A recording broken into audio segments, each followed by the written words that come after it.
Hey, what is going on, freedom fighters? Welcome back to another broadcast here on Break the Chains Media. Today is May 18th, 2026, and boy, do we have a show lined up for you today. All kinds of crazy stuff here happening over the course of the weekend. Since Friday, in fact, in Colorado, Jared Polis granting Tina Peters clemency on her 9.5-year sentence. So cheers and round of applause. Round of applause for that. You know, a broken clock is right twice a day, and I am not one who is a fan in any way, shape, or form of Governor Polis.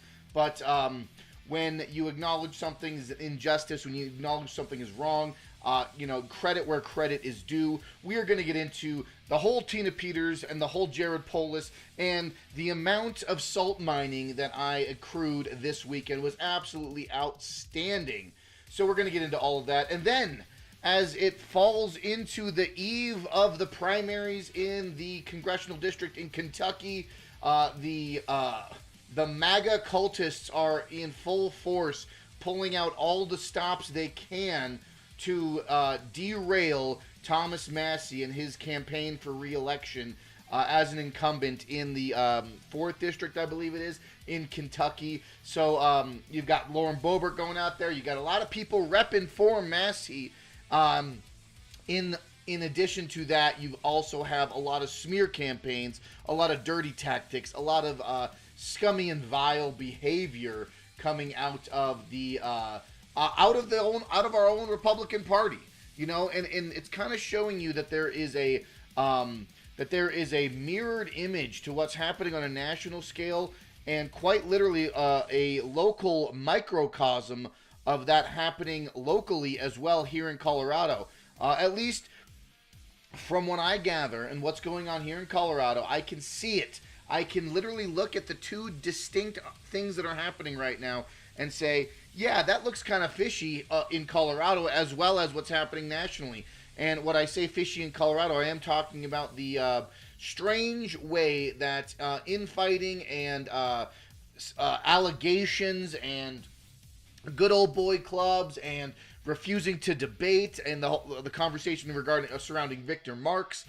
So we're going to get into all that. On that note, Victor Marx did block me this weekend as well. So we've got a lot to get into today. I know I'm streaming a little bit earlier than normal, so I appreciate everyone that's here on the stream right now. Shout out to everyone in the live chat. Say hello in the live chat. If this is the first time joining Break the Chains Media, smash that thumbs up button. Share this video right now with anyone in Colorado politics, anyone who wants to get the rundown, get the dirty deets, gets some information from maybe not the traditional Politico insider that knows all the ins and outs, but just a guy on the internet with an opinion, and a guy that's a little bit more loud, a little bit more brash, maybe unfiltered around the edges, so to speak. Your boy here, my name is Corey, and I appreciate you all being here on Break the Chains Media. But yeah, share that URL, smash that. I posted it on my Twitter. I posted it. Get the videos out there. Let's get some conversations going and be a part of that. If this is the first time joining, you can check out breakthechains.media. That is the website. That is the landing page. Realm Walker hot sauce. Supporting the channel by picking up a bottle of Realm Walker hot sauce. Handmade, homegrown here in the Mile High City by yours truly. Several different flavors. Travel the 9 realms of Norse mythology through hot sauce, from mild to extreme heat. You've got excellent flavors to pick from, and it's all organic. It's all fresh ingredients. It's all fermented. That I try to keep it as original and cleanest and healthiest recipes available. You can support Break the Chains Media by going to Realm Walker Hot Sauce on Instagram, or reaching out on any of the Break the Chains Media socials, and you can get yourself a bottle and support the channel. But without further ado, we are going to be getting into it, folks. Holy cow, what a day, what a weekend, what a time to be alive in politics. And let me just preface this, folks, because there is a lot going on right now. And before I really jump into the whole Tina Peters conversation, I want to make it extremely clear that there is a calculated agenda against liberty-minded individuals. Okay, there is something really going on in this country right now, and if you can't see it, if you're not abreast to it, you're not paying full attention, folks. There is a coordinated attack against any liberty-minded individual in the nation. Colorado, I speak for Colorado, and I'm sure if you're in another state, you can find it out in your local politics as well, but there is a coordinated attack against anyone who doesn't want foreign wars. There is a calculated attack against anyone who doesn't want our money being spent overseas or spent frivolously, or to stand against illegal immigration or border security or economy or jobs. All of these, there is a laundry list of issues that mean more than what this globalist agenda is perpetuating on us right now, folks. And with many different moving pieces happening right now, and Tina Peters being one of them, what's happening in Colorado is happening across the nation, and different strategies are being employed right now to make the America First or America Only candidates, people who focus on the responsibility of American constituents and focus on the voice of American individuals here in America. Focusing on America. That is the priority for an American politician. And if you can't see that, there is a larger uniparty play. And I'm calling out the MAGA institution. I'm calling out Trump. And I'm calling out the GOP. And I'm calling out the Democrats, because they're all working hand in hand. And this is something that I think this is something that has been a constant theme on Break the Chains Media for many years. This is that there is a coordinated and calculated attack against American interests, and focusing on what happens in and around our 50 contiguous states, and Alaska and Hawaii. I know. I say contiguous. Excuse me. But folks, make no mistake, it is happening, and this is intentional. This is not a coincidence. We are seeing the infighting break out right now all across various different political landscapes right now. Local elections, state elections, national elections, all the way up and down. This is an assault against our constitutional republic here in America. And you see it with every various high-profile races that are going on right now. Talking about the governor's race here in Colorado. Talking about coming up the congressional races for Lauren Boebert, Jeff Hurd, these individuals here, right?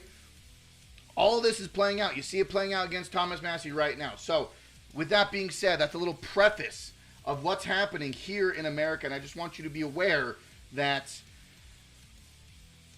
freedom and liberty are paramount to a just and moral society. And the objective morality is the driving factor on what makes a nation great. And if we do not have an objective morality in our politics and in our culture and in our society, we will not have a nation. And you could take that to the bank.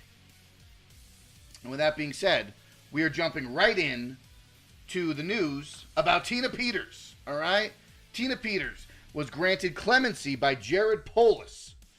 And I said that this when the news broke, this was always been the ace in the sleeve play for the governor of Colorado, Jared Polis. This has been the play, okay?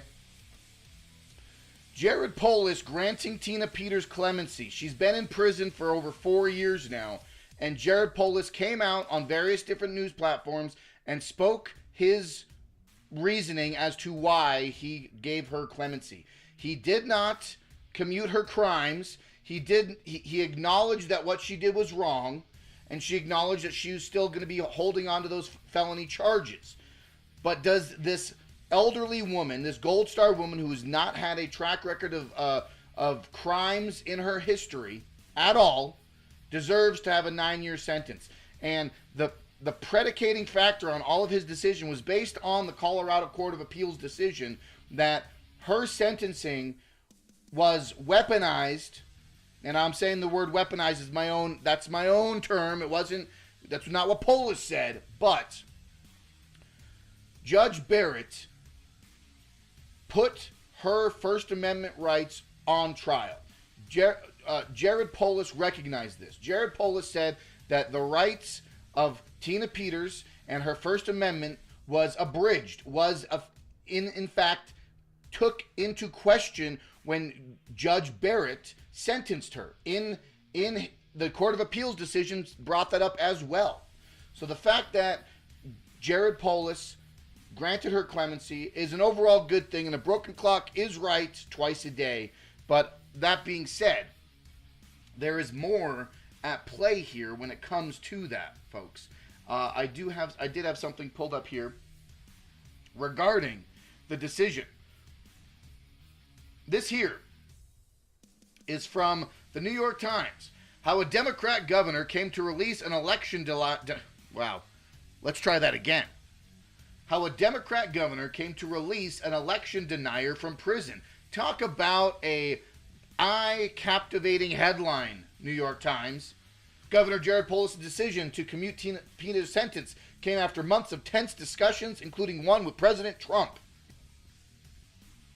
And this is what worries me, folks. This is what worries me, because Donald Trump does like playing the game of negotiations. He's always about the art of the deal, right? Donald Trump, you make a big ask, and for a long time now, Donald Trump and the Trump administration was withholding federal funds from Colorado in various different means, whether it be through shutting down NCAR, whether it be through closing the SNAP benefits, whether it be from stopping infrastructure bills. All these things, various different federal funding was being suspended on a federal level to Colorado as a weaponized tactic, because Trump has been very outspoken on Tina Peters' release, along with Trump granting her a presidential pardon. And now we won't talk much about the presidential pardon aspect, because that's a separate conversation entirely.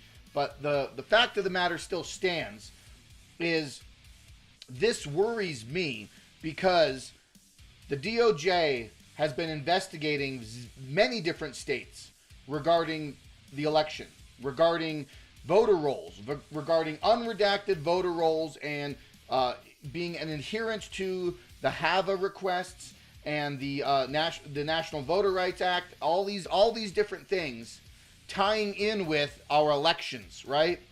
And now, hypothetically speaking, and shout out to Big Timber, the Big Timber Lodge. Shout out to Nick over there, because he brought this to my attention, and I agree with Nick. What if the DOJ found something or is holding information that is compromising to the Democrat regime, the Democrat establishment here in Colorado regarding our elections? What if the DOJ is saying, look, we see that you got some dirty voter rolls here. We see how you've been manipulating or obstructing the voting that's been taking place in Colorado. And we want you, Governor Polis, to do our bidding to release Tina Peters from prison. In exchange, we will retain that information so it does not become released to the public. That's just a theory. It's my theory. I kind of spawned that off of the question that was arisen by Big Timber regarding the DOJ, regarding the elections. But let's get into this article here, because this is, granted it is the New York Times.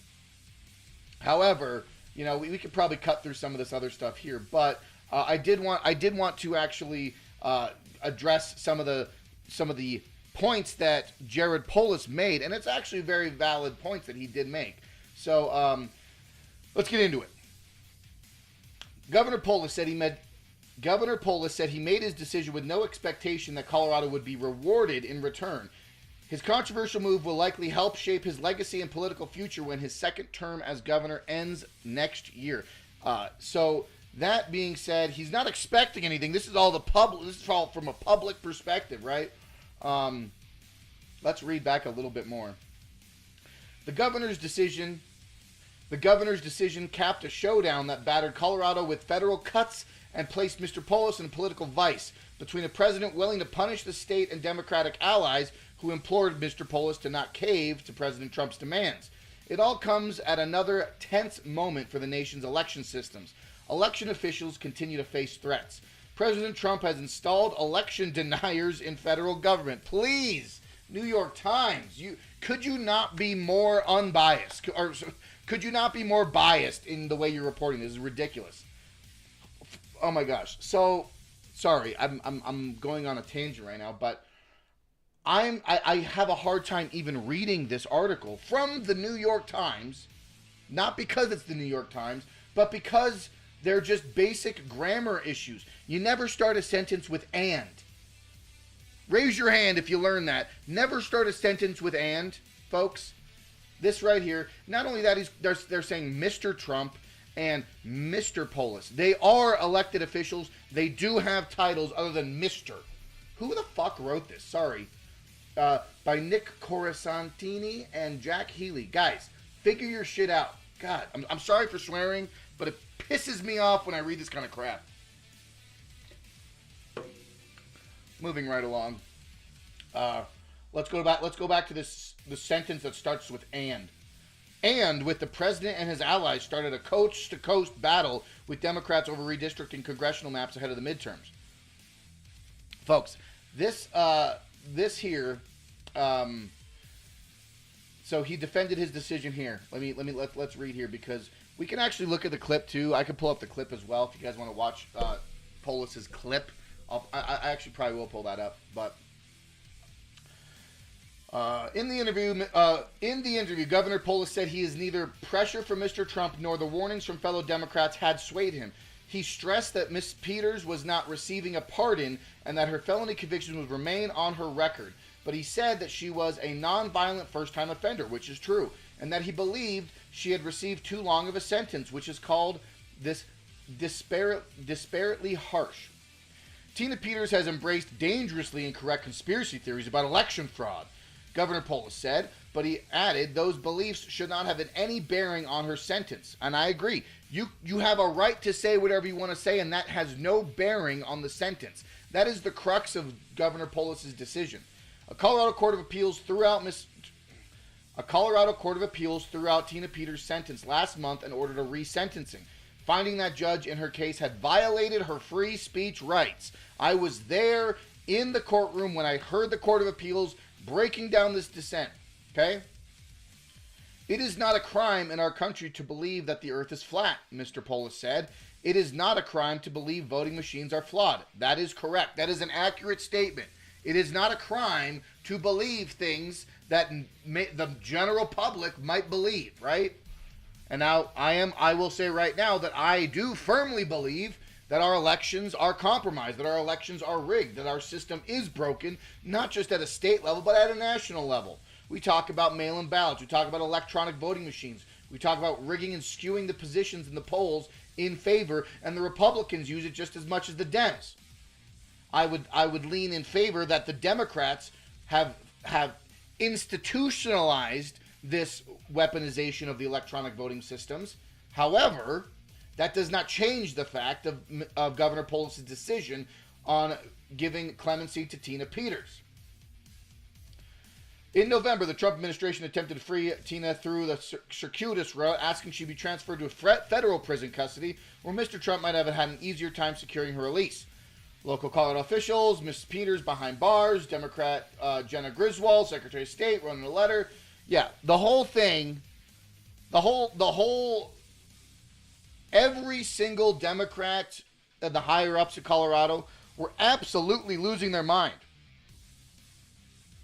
In addition to all of these other election, these other individuals, right? Freeing Tina Peters is just the start to exposing the long-standing election fraud and corruption in Colorado. Firmly agree with that sentence. This is from Jenna Griswold, folks. Jenna Griswold, Phil Weiser, all of the likes, right? Let's actually pull it up here because I want to make sure that we get some videos of this because let me see. Let me get this. because I want to get some of these clips. No, not that. Not that. Wait, what? That's random. Really? Okay. Let's keep going. All right. Yeah. So let's listen really quick. We're gonna listen to Polis and his interview on CNN. Let's take a listen here. For being here. A lot of people might look at this and say, Tina Peters was convicted by a jury of her peers in a conservative-leaning county, no less. Why did you decide to commute her sentence? I have to start, Caitlin, by correcting just one thing in the lead-in. She did not commit any crimes regarding the 2020 elections. She certified President Biden won. This was after the 2021. It was a small municipal election in the town. The results were counted, no ballots were compromised, but she went in and illegally tried to copy software before an update came. So nothing to do with President Trump's election. Just wanted to make that clear. What the appeals court found, and what I agree, is that fundamentally she deserves time, and she committed 4 felonies. Those are going to stay on her record. We're continuing to fight the president's bogus attempt to pardon her in court. But the truth of the matter is that her speech, meaning her conspiratorial beliefs and what she believes in, are certainly an anathema to me and most of your viewers, and I strongly disagree with. But those are not the basis and should not be the basis for a longer sentence than somebody would normally get for this crime. And that's really what the sentence reduction is all about. Fully agree with that. Wow. Reading in live time right now on the chat. Supreme Love says, a heads up, there's a possible active shooter situation going on in California right now at a mosque. You don't say. You don't say. Well, I'm going to finish up this segment, and then we'll tangent into that. But, yeah, so that's Polis. Polis speaking on that. Offender that is on the commutation list. The only nonviolent offender that is on the commutation list. She was sentenced to almost 9 years in prison. And to be clear, she deserved to go to jail. She committed a crime. What's at issue here is how long the sentence is. And I agree with the appeals court that in the sentencing hearing, the judge incorrectly looked at and considered her bizarre viewpoints, her speech, and held her speech against her. She happens to be somebody that's espoused what I believe to be what anybody objectively would believe to be incorrect opinions, conspiracies, etc. That is not a crime in our country. What is a crime is, along with 2 other co-conspirators, one got 6 months, one got parole only, accessed after a municipal election, election computers to download software for an independent audit prior to the software being updated. That is the crime. There were 4 felonies. Those felonies will stick with her. She's a convicted felon. And I believe that the 4.5 years that I'm commuting her sentence to, she'll be on parole along with a number of the other 9 next month, is a fair, just, and tough sentence for her crime. So that was Governor Polis with Kyle Clark as the news broke on Friday. But I agree with exactly what Polis said regarding the Court of Appeals. And the larger conversation comes into play when we're talking about the weaponization of free speech, right? And her abridgment of her right to speak freely. And Judge Boebert using his activist judge position to give her the entire book, to throw the entire book at Tina Peters for what she spoke and what she espoused, is not a felony crime. Mind you, her felony crimes were for impersonating and swaying an elected official and falsification of identification records. None of her felonies ever even associated with election interference or election fraud. Just remember that, folks. Yeah, so with that being said, folks, we will see. We will keep following up with this. I wanted to actually get very quickly Jenna Griswold, because she is a disgusting person, and her opinion on the matter should be addressed as well. Well, actually, I think I actually have it here. The governor said they're explaining. I actually have it. Let me actually go back to my feed. So this is from Jenna Griswold. Let me read this. I'll read it, and then we'll watch the video that I posted, right? The clemency to grant Tina Peters is an affront to our democracy, the people of Colorado, and the election officials across the country. The governor's actions today will validate and embolden the election denial movement and leave a dark, dangerous imprint on American democracy for years to come. She made a statement, and it was shameful, and she called out Polis, and she called out Peters, and she kept doubling down on this election denial and this election fraud and all this other stuff, where that had no bearing on Tina Peters' felonies, okay? So we're going to go back up here. We're going to go up here. We're going to watch this video. You heard what Secretary, you heard what the governor said there, explaining his decision, why he thinks this was the right call. What's your response to what you just heard from him? Well, overall, I think this is the wrong decision, and it's a gross injustice to our elections, our democracy, and election officials across this country. And frankly, Tina Peters' actions has everything to do with the 2020 election. The governor is correct that she facilitated the compromising of voting equipment during 2021.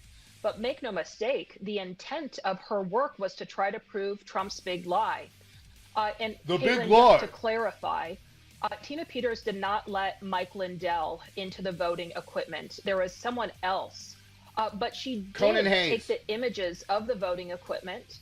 Those were taken to Mike Lindell's cyber symposium, where they were supposedly going to prove once and for all how the election really was for Trump. Of course, it's a bunch of conspiracies. So I think overall, Tina Peters committed a crime. The judicial process should have been given the time to work out her sentencing. There was an active resentencing happening right now. And overall, this grant of clemency is the wrong message to send in a time when our democracy is in crisis. Our democracy is only in crisis. Excuse me. Sorry. Let me pause you.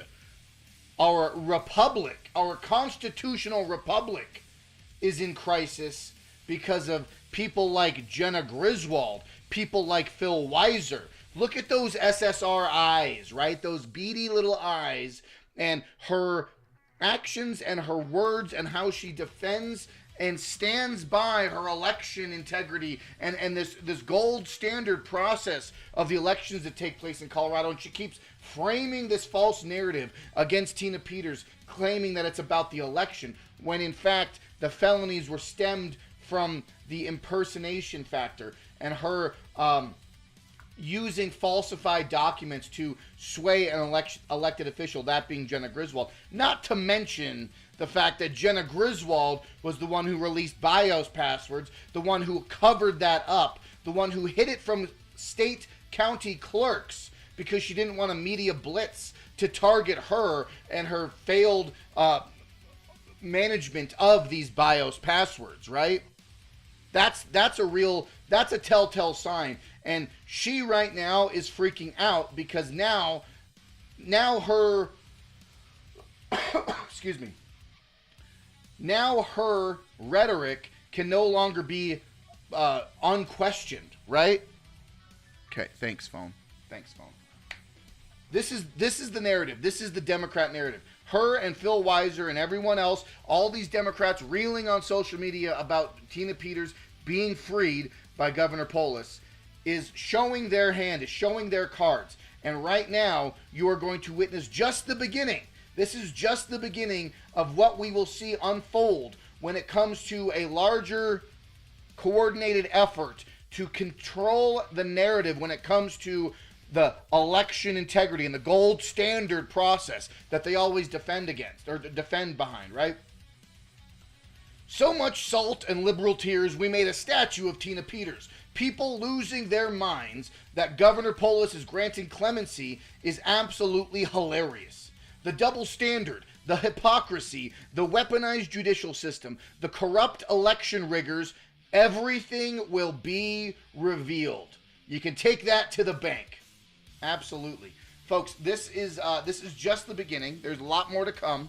But with that being said, we are moving on. We are taking a step down the lane here. And what else we got? Smash that thumbs up button. Thanks for being here. Let's go. We're just making it happen, folks. Appreciate y'all being here. But we got more to get into. We sure do. We got a lot to talk about. Oh, shit. I wanted to talk about, Ash in America. Ash in America. Shout out to Ash because she wrote a fantastic article. This article here is from Ash in America. Highly recommend. If you haven't followed her yet, go check her out on X. Go check out her Substack. But she's been writing article over article about all of the goings-on. She's been in close conversation with Tina Peters, with other officials regarding this case, and her own, mind you. But she reported on this. This is actually the executive order from Jared Polis, commuting Tina Peters' sentences, understanding Tina Peters' position, and quoting what she said here regarding her clemency claims, and her clemency being granted. So if you want to follow that and a little bit more from Ash in America, definitely go check her out on X and Substack. She's been writing absolute bombshell articles regarding, and it allows you to get a better information. What Ash in America has been writing in her Substacks is giving people a better insight to the judicial process of this Tina Peters case from Jump Street, from the beginning. Ash has been there covering it. So if you want a really nuanced approach and understanding the larger implications of what's really going on, highly recommend checking out Ash in America Substack. Absolutely. But yeah, so I wanted to shout that out really quick. I wanted to, this Times article is absolute trash. I'm embarrassed that I even had to use it, but here it is anyways. But now we are going into a little bit more here. Where were we, honestly? So that was Jenna Griswold, Jared Polis, talking about, just more, exclamation that there's so many people coming out of the woodwork claiming that Jared Polis is a good man. Jared Polis did the right thing. And don't get me wrong, I believe that his decision was done his decision was correct. But it was for a political play. He used it for political posturing to make him seem, more reasonable, right? To make him seem more center of the road, right? But let's actually, really quick, I want to follow up with Supreme Love bringing up an active shooter situation. So let me see if I can find it here. How would you look that up?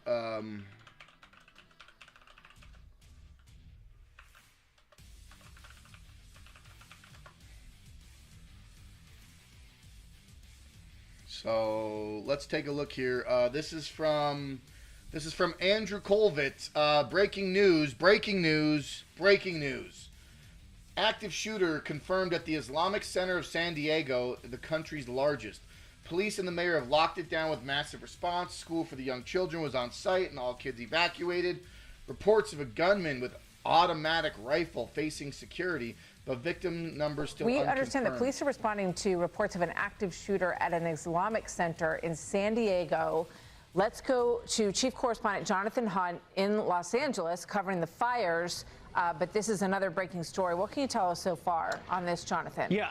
Martha, we got the first word of this about 30 minutes ago, that there was an active shooter situation confirmed by the police, confirmed also by the mayor of San Diego. It's at the Islamic Center of San Diego. That is the largest Islamic center in San Diego County. A huge police response. You can make out some of those police vehicles in that wide aerial shot that we're currently getting. We do not have confirmed word yet on how many victims there may have been in this shooting. We understand that there may have been some, but we are awaiting, of course, as we always do in these situations, for official confirmation before we give our viewers any information on any injured or indeed any. All right, that's interesting. 4 minutes ago, let's see, from CBS News here. Let's take a listen. We were having lunch and I heard at least a dozen shots. They sounded like from a semi-automatic weapon. And then there was a pause. and then another dozen shots, and again a pause, and probably another dozen, so maybe around 30 shots. That's what we heard. Then I called 911 and reported the incident. They asked me if I saw a car speeding away from the mosque, which I didn't because I was inside the house. Understandably, you didn't want to come outside at that point. You could tell these were not firecrackers. This was not some kind of a joke. This was a serious situation. Yes, definitely sounded like gunshots. And we were concerned and putting our heads down inside the house. Wow, that's crazy. So this is just breaking right now. Yeah, I don't want to show that other photo, but crazy stuff happening right now. Not sure the motive, not sure the individual, but obviously it's unfolding as it goes on right now. So let's hope that casualties are minimal. Hopefully they get this scumbag. This is absolutely unacceptable. Obviously this kind of nature is just absolutely repulsive. But this goes into a larger narrative that's being perpetrated right now. Is this larger division, this larger rift in society, right? We are seeing a rift take place in real time of political ideologies, of broken alliances, of faction mindset, of cultic behavior. I was posting all day regarding Thomas Massie and Lauren Boebert. Now, I'm trying to gather my thoughts here regarding where I want to go next. But holy cow. Look here. We got Victor Marks.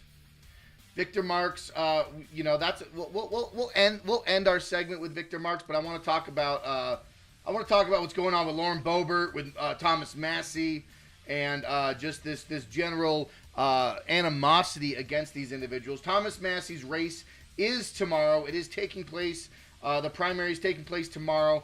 Lauren Boebert went out there along with many other individuals, along with a lot of other people, and in support for Thomas Massie, trying to rally behind a true America First candidate, true America First person. He's an incumbent there. He's voted. Yes, I'm not naive. He's voted with Democrats, but he's also voted with Republicans more often than not. He's got a what is his Liberty score? 100%. Thomas Massie's got 100% Liberty score, voting for the best interests of America. That's what it comes down to, folks.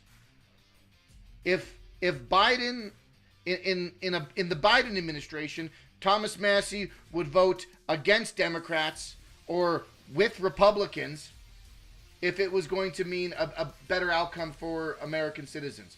But Democrats are always open borders and throwing our money to Ukraine, throwing our money to Iran, or throwing our money to Israel, all these other places. So when it becomes a Republican administration doing the same thing, Thomas Massie will vote against that as well. And Lauren Boebert going out and repping Thomas Massie, standing there with Massie. This is the kind of energy we need when we talk about real America First and America only individuals. Why should we be supporting a bought and paid for AIPAC funded Ed Gillen or whatever his name is? What's his name? Ed, what's his nuts? I can't even. Ed Gilrian or whatever. Hold on, let me see if I can find it. Everyone's calling him a rhino. It's just hilarious how ridiculous. Yeah, Ed Gallerian. I can't even pronounce his name. But check this out, folks. Are you serious? Do I need to say anything else? Folks, you see it here, folks. This right here is all you need to know about the race in Kentucky's 4th District. Thomas Massie, U.S. representative and incumbent, America First, American Only candidate for Kentucky. $0 from AIPAC. Ed Gallerin, $15 million funded through AIPAC to make sure that Thomas Massie doesn't have a voice next session. If you want to find anyone else, if you want to see anything else, this is where you need to start. Understand where the money comes from. Understand where these big donors come from. Understand the interests and the foreign lobbyists that go into putting these people in positions of power. And this is happening in Kentucky, it's happening in Colorado, and it's happening across the nation. You want American First candidates, you vote for Thomas Massie.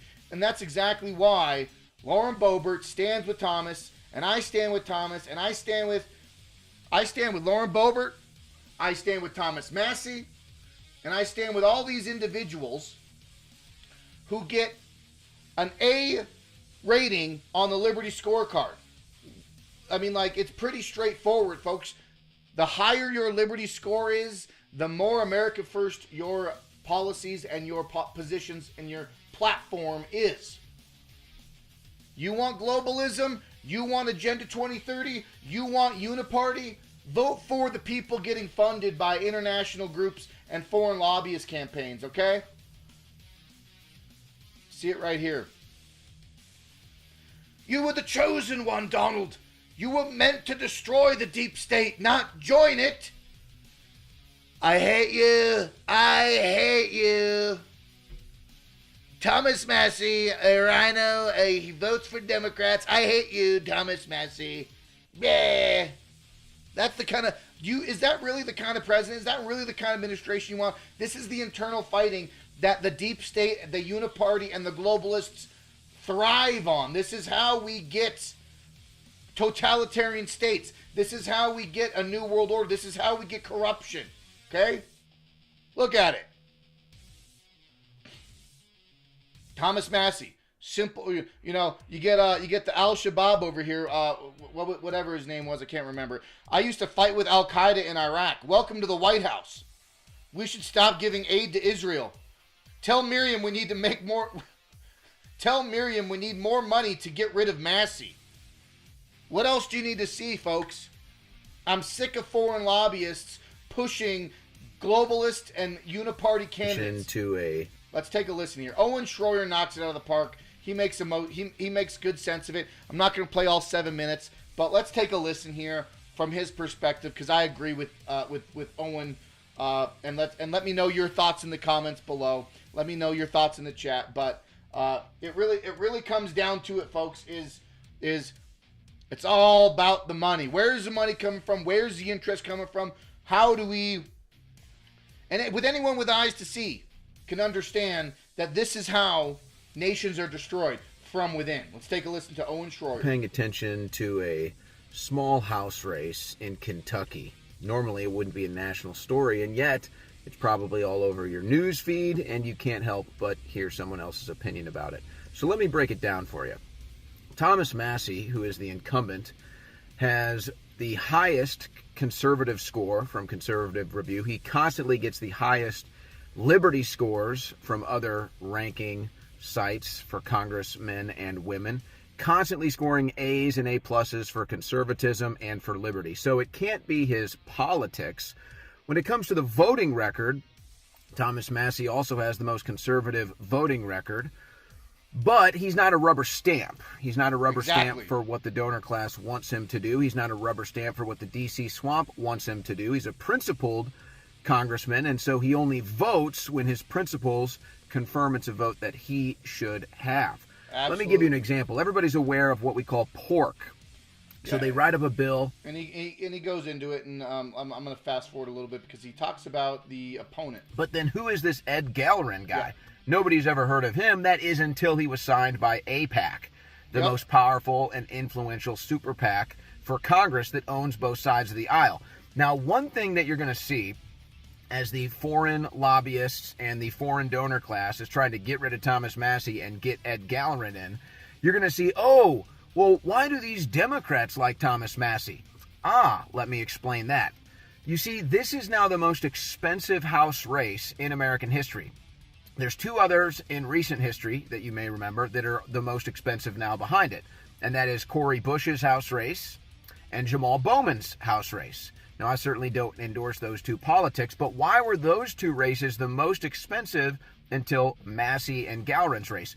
Because the exact same donors, the exact same foreign interest and foreign donors are the ones that injected money into Bowman's race and into Bush's race to have those two Democrats removed. So the Democrats have already seen how the foreign interests and the foreign donors move into their party politics and oust whoever won't be a rubber stamp for war and a rubber stamp for whatever the swamp wants in Congress. So AIPAC and the Israel lobby moved in and ousted those two. And now the Democrats are seeing the same thing happening to Massie, and they're saying, we don't want to see foreign interests run our country. Absolutely. I can't agree with that more. And if you agree with me, let me know in the live stream, because this is really what it comes down to, folks. Get the foreign interests out of American politics. Get foreign money out of our state and House races, because this is how the society falls. This is how our country falls, through foreign interest, through foreign lobbying, and we see it time and time again. And in addition to Owen's point, I make a very honest statement as well here, okay? This is really what it comes down to, folks. When they say the Democrats support Thomas Massie, right? And not to be dissuaded with what Owen just said, but Democrats are all in support for Thomas Massie, allegedly. Well, here's the real rub for anyone with a entry level knowledge to politics. If Donald Trump doesn't want Massie in office, and the Democrats don't like and the Democrats don't like Donald Trump, by default, it's the age old saying, the enemy of my enemy is my friend. So the Democrats don't even necessarily like or support Thomas Massie. They just hate Donald Trump. So they want to see Donald Trump get a L and make sure that Thomas Massie retains his office. That's really it. I support Thomas Massie wow, I can't even fucking talk right now. Sorry. I support Thomas Massie, and for everyone who brings it up, but Democrats support him. And I say this, you learn the politics, right? The Democrats hate Donald Trump, and Donald Trump wants Thomas Massie out. Therefore, a Democrat would want to see Thomas Massie win so that Donald Trump gets an L. It's all back to stage 5 Trump derangement syndrome, folks. It doesn't even matter about Thomas Massie's record. It's the fact that they want Trump to lose, right? That's really what it comes down to. No, folks, it's just so much happening, so much going on, and I wanted to get this, not ahead of the situation, but just put it out there, because, I mean, there was just so much going on in the world today. I was like, man, dude, like I can't sit idly by much longer and not make a video on this or not talk about this. So what are your thoughts? You let me know what you think in the live chat. Let me know what your thoughts are in the comment below. But we are going to be wrapping up this segment with something that I thought was rather funny, rather interesting, a little bit more local politics. So if you're here for the local politics, thanks for hanging out. Thanks for being here. Smash that thumbs up button. Let's kick it off. But you know him, you love him, or you love to know him and you love to hate him. I don't know. Whatever your thoughts are. But Victor Marks, what are we gonna do with Victor Marks, right? This is the real problem child here. So and I've been very honest and very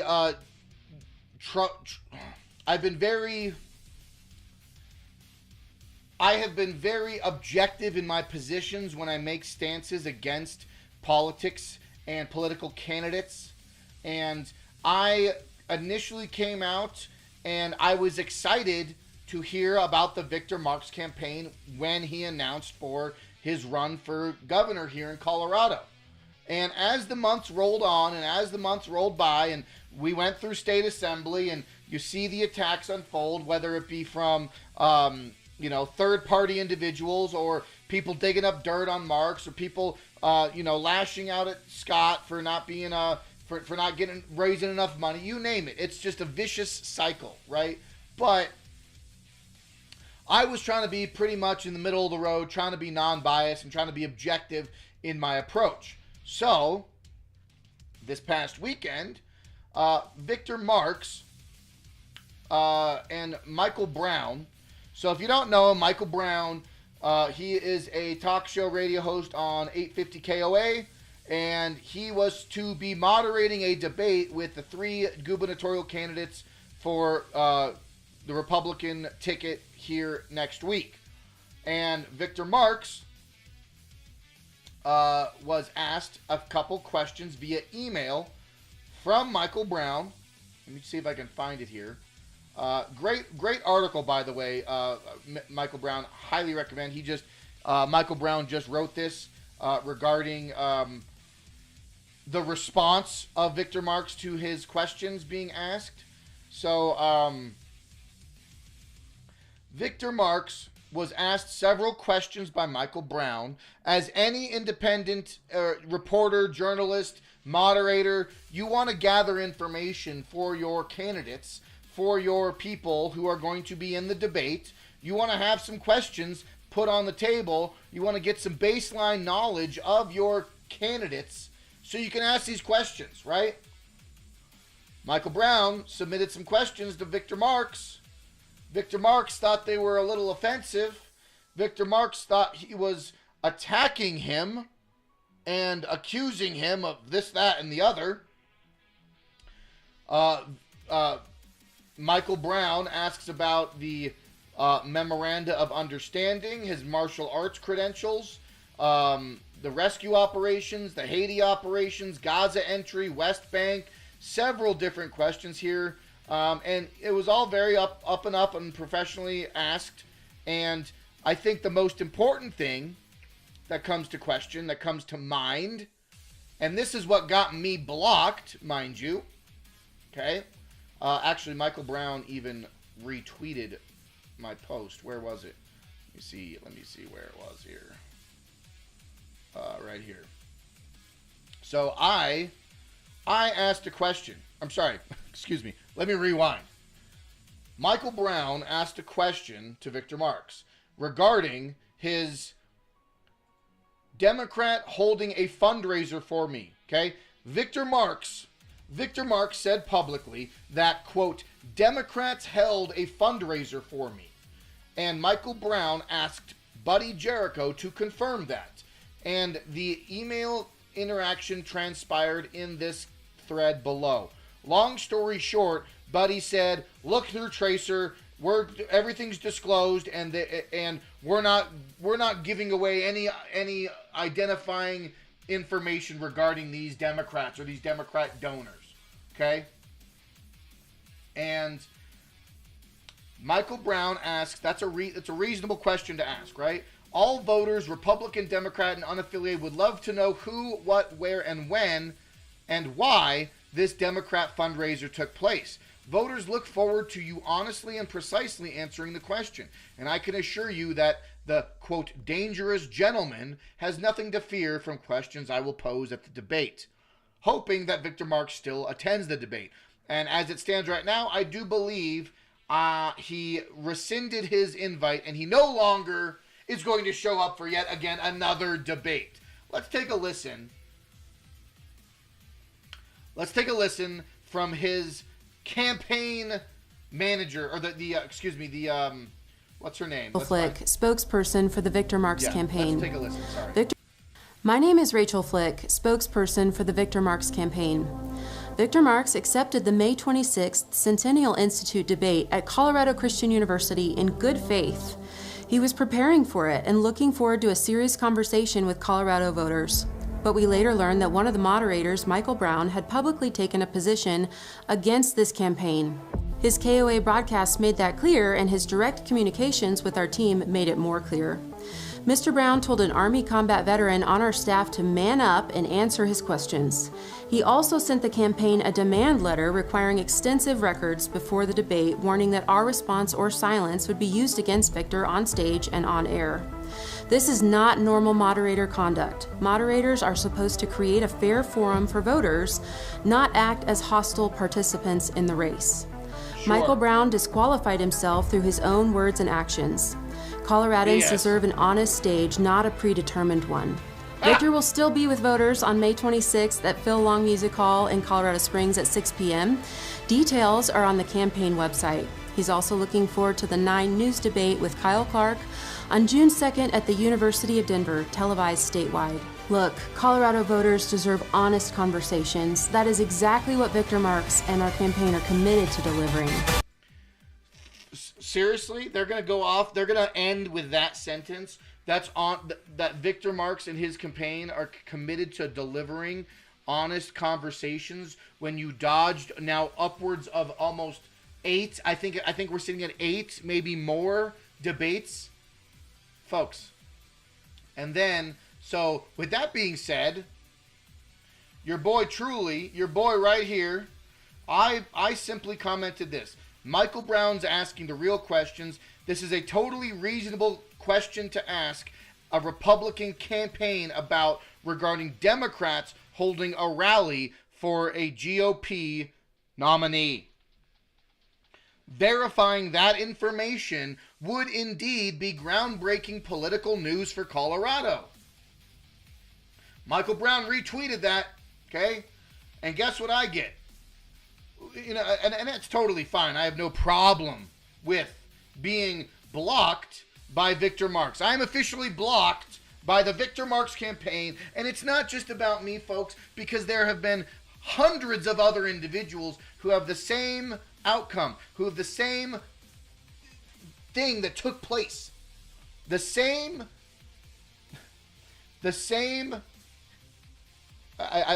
befuddled. The Victor Marks campaign has not only blocked me, but hundreds of other individuals who just want to ask him questions, who want to get more answers from a candidate who wants to win Colorado governor race, right? I think it's completely reasonable for all of us to want answers from a person who's trying to win our vote over. This is not how you win votes, folks. You don't win the hearts and minds of individuals by blocking them. The Victor Marks campaign strategy is literally dodging debates and blocking anyone who questions them. And they're taking a playbook right out of Weekend at Biden's, right? Weekend at Bernie's, right?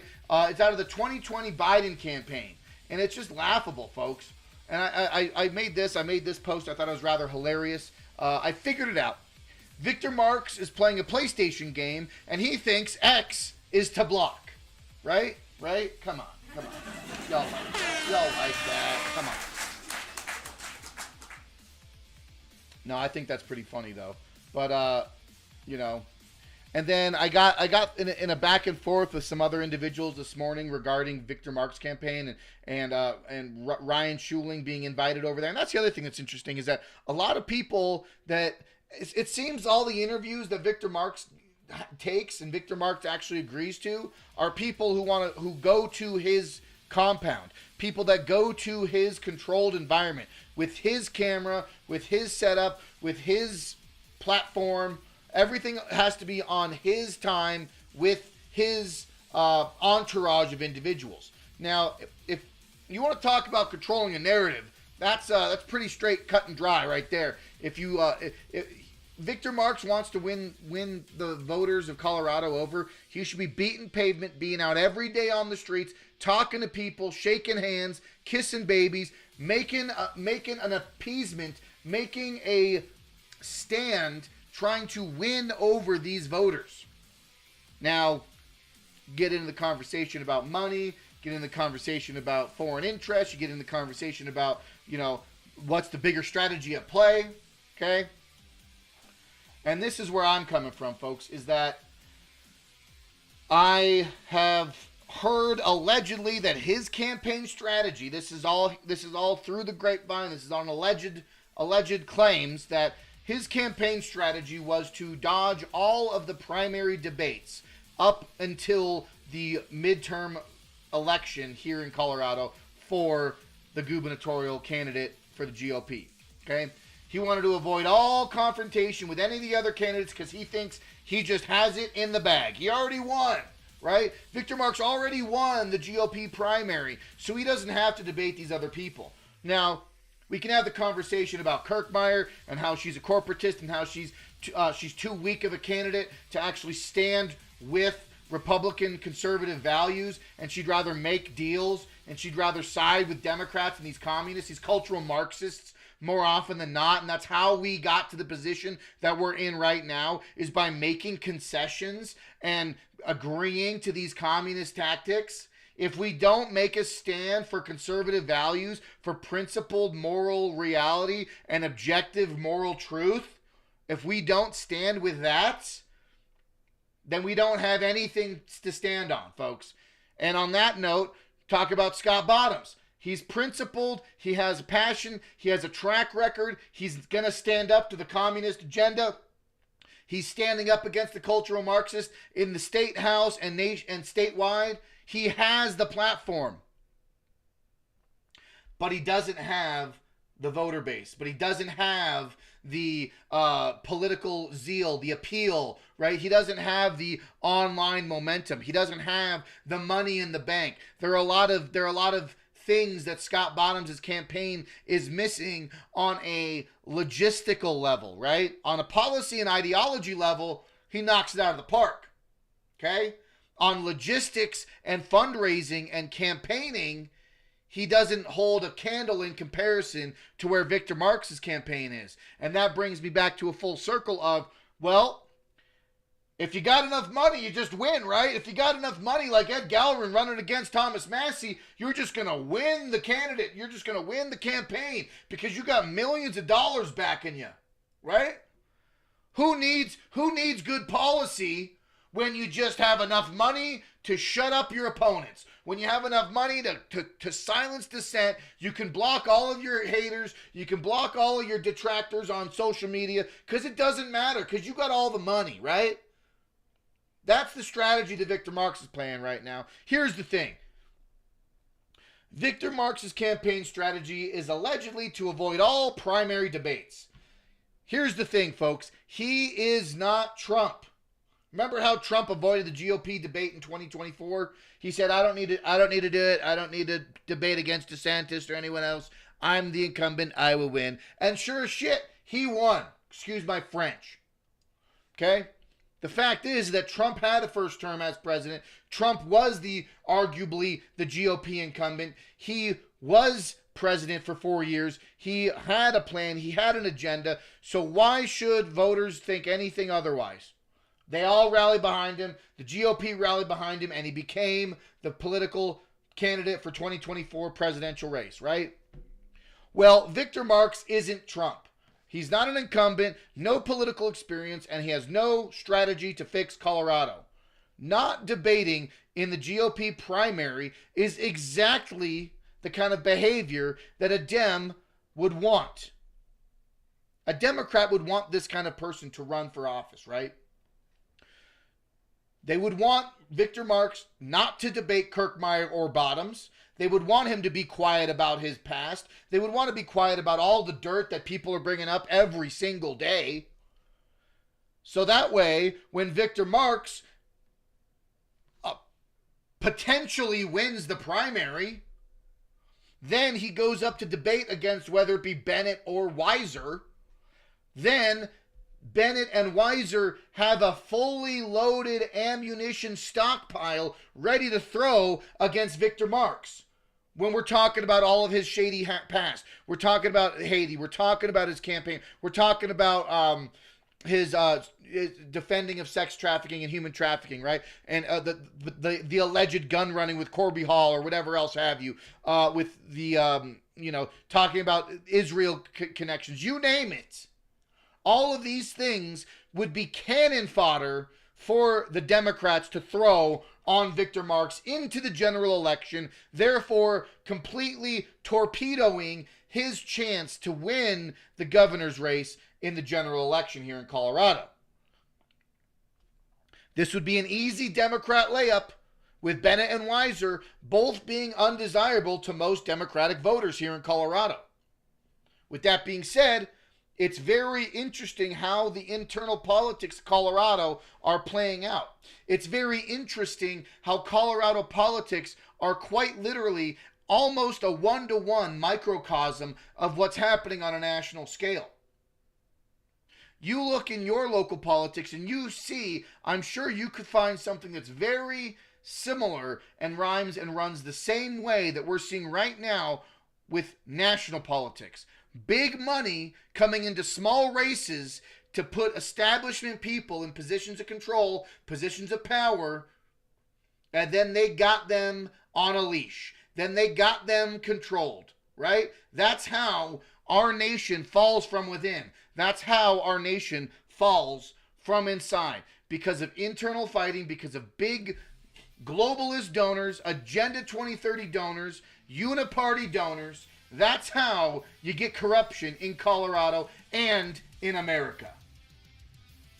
Yeah, folks, it's an absolute ish show, to say the least, in Colorado and national politics, folks. I mean, you see it right here. You know, I also want to preface this. Representative Thomas Massie went hard against fighting for the release of the Epstein files. Lauren Boebert fought for the victims and wanted the release as well. They both stood against evil. You stand with them or admit that you support the globalist blackmail agenda. Right? What do you say to that, Gandalf? It's true. I mean, like, honestly, like, undeniable. You shall not pass if you stand with the globalist blackmail agenda. You will be found out. And all the flack that they're throwing at Massie, whether it be the alleged, their claims that, there are claims that Thomas Massie and Lauren Boebert had a personal relations with one another, and that's why Lauren's defending and standing with Massie. That's why Lauren's out there running defense for Thomas Massie's campaign. There are claims that they have slept together, right? There are also, and it's funny that all this happens and all this comes out the eve before Massie's primary race, right? Before the vote. But this is politics 101, folks. And then just this past weekend, you had Thomas Massie's ex-girlfriend coming out that he's a sexual deviant. And he was having a marital affair only months after his wife passed away and all this other stuff. Folks, having adult relations with individuals is literally like, I'm not trying to gloss it over, but that's like normal compared to the DC swamp and the evil level of debauchery and hedonism and just unexploited, just disgusting behavior that you see in DC. If people are gonna get up in arms over Thomas Massie having a heterosexual relation with a woman, or a heterosexual relationship with willing participants, whether it be Lauren Boebert or his alleged ex-girlfriend or his secretary or staffer, whoever it was, like, if it was consensual and it was all on the up and up, and that's like heterosexual adult relations is completely normal in the larger conversation of global adult and child involvement with human trafficking, with Jeffrey Epstein, with bloodletting sacrifices, with secret occult practices on foreign islands. Folks, we are completely being gaslit right now if people think that the controversy behind Thomas Massie pales in comparison to what's happening or what has happened with Jeffrey Epstein and his island. So don't come at me with this, well, Thomas Massie was doing this with the woman. Thomas Massie was having an affair with Lauren Boebert. There was no affair if none of them were married. If both of them were consenting adults, that weren't cheating on one. Like, come on, folks. I would, if anything, I'd give props to Massie for being able to pull Boebert. That's pretty badass. I mean, I make jokes. It's funny. Lauren's a babe. I wish I had an opportunity with Boebert myself. I would take her to a play. I'd go see get a couple tickets. We'll go to a play. We'll have a good time. Play a little handsy. I don't mind, folks. I'm making jokes, folks. But come on. Let's be real here. Let's be real, right? But with that being said, folks, we are landing the plane. We are wrapping up right now. So I do appreciate you listening to me being loud and over the top and completely off the rails here on Break the Chains Media. But I do appreciate you smashing that thumbs up button, sharing this video with your friends and family. Look out for the short videos coming out this week. I may or may not be live tomorrow. But stay up, stay in tune. We'll keep you in the know as far as all this information goes. Let's see. Let's take a look here. Who should I raid? That's the real question. Who should I raid? You got that. Should I go there? Maybe, maybe not. No, probably not that. Who's playing live? Who is live right now on Rumble? We're sitting here, we're hanging out, but I gotta rep with my Rumble crew, folks. That's what we do. We got Redacted, we got Real America Voice. Do we want to go over there? Let's see where. I want to raid in with someone who deserves a quality raid here, right?